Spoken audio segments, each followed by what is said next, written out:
pitched my tent on Churchope Cove, and for 3 months I had a seagull named Gully and a robin named Red, and I lived on Churchope Cove.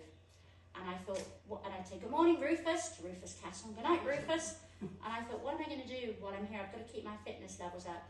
So I joined the ICA, the Island Community Action, the volunteer centre in Easton, and Anne and her husband were running the food bank in Fulchinswell. So I joined the food bank and helped at the food bank.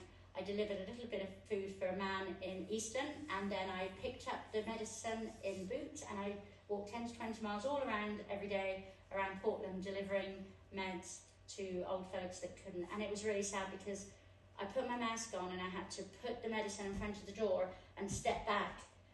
And normally you would put the medicine down and you step, and normally they would invite you in and show you their grandma's teapot and offer you a ginger nut biscuit, and they couldn't. And I'll never forget one lady, she said, I had some meds, I dropped it off at hers, and then I was going near her house, and she said, are you going to Matilda's, whatever her name was? And I said, I can't tell you, I'm sorry, it's confidential. She said, well, if it is, tell her I miss her, she's my friend. Oh. So it was a really tough time, and Anne was amazing. The lady in the black jacket, the blonde hair. So because I was volunteering at the food bank, I became in her bubble. So once a week I got down to Portland, down the hill, up the 150 steps, down the hill, and she would cook me a meal every Sunday and let me take a shower. So we've been friends ever since. And then I would come up after delivering food. This is quite emotional. A few years before, 2 years before I went to Churchope Cove, I said to Pete, he showed me it for the first time, Portland. I said, oh my gosh, this is my favourite place. I wish I could be a mermaid and live here. Be careful what you wish for, because 2 years later I'm living on Churchope Cove.